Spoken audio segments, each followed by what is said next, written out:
ইউনূস তাহাই মমতা। 1.5 বছর লেগেছিল এই রাজাকারের বাচ্চা, হেফাজতের বাচ্চা, এদেরকে ভারত বিরোধীদের সোজা করতে। অনেকবার বলি বাবা তোমার দরবারে সব পাগলের খেলা, হরেক রকম পাগল নিয়ে মিলাইছে মেলা। আবার বলছি এটা একটা বদ্ধ পাগল, যিনি দাঙ্গা আর হাঙ্গামা ছাড়া কিছু বোঝেন না। বাপের বেটা হলে এই 2026-এ আবার ভারতের সেই ছাগলের 3 নম্বর বাচ্চা ও বিজেপি নেতা শুভেন্দু অধিকারী এবার জনতার রোষানল ও মারধরের শিকার।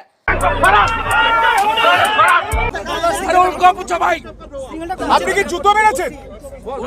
আপনি বিরোধী দল নেতাকে জুতো মারছেন, আপনারা আটকাচ্ছেন, জুতো মারছেন। কি ছবি বাংলার?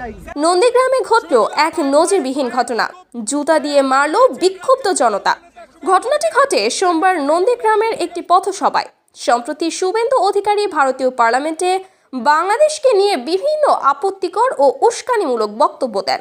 এ সময় পার্লামেন্টে উপস্থিত তৃণমূল নেত্রী মমতা ব্যানার্জিকে উদ্দেশ্য করে খুবই নেক্কারজনক একটি কথা বলেন। সে সময় শুভেন্দু অধিকারী মমতা ব্যানার্জিকে উদ্দেশ্য করে বলেন, শরীর থাকলে যেমন জ্বর জ্বালা হয় তেমনি একটু একটু রেপও হয়, বাচ্চা ছেলেরা একটু একটু দুষ্টুমি করে। শরীর থাকলে যেমন জ্বর জ্বালা হয় তেমনি একটু একটু রেপও হয়, বাচ্চা ছেলেরা একটু একটু দুষ্টুমি করে। এ সময় শুভেন্দু অধিকারী এমন অশোভনশীল বক্তব্যে পার্লামেন্ট জুড়ে হট্টগোল শুরু হয়ে সাথে সাথে পার্লামেন্টের স্পিকার শুভেন্দু অধিকারীর বক্তব্যের তীব্র নিন্দা জানায়।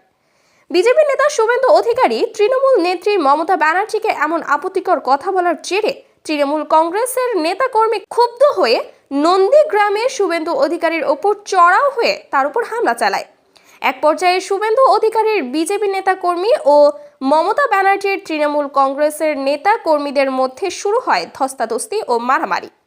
বিক্ষুব্ধ জনতার রোষানলে পড়ে এক পর্যায়ে পরিস্থিতি এতটাই ভয়াবহ হয়ে ওঠেছে শুভেন্দু অধিকারী দৌড়ে নন্দীগ্রাম থানায় আশ্রয় নেন।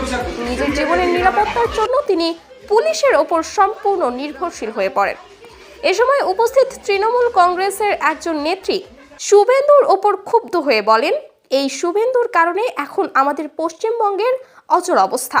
তার বাংলাদেশ বিরোধী বক্তব্যের জেরে এখন আর বাংলাদেশিরা ভারতে আসছে না, এমনকি ভারতের সাথে চরমভাবে ব্যবসায়িক সম্পর্কে অবনতি ঘটেছে। আমাদের ভারতীয় কৃষকেরা এখন আন্দোলনে নেমেছে তাদের উৎপাদিত আলু পেঁয়াজের ন্যায্য দাম না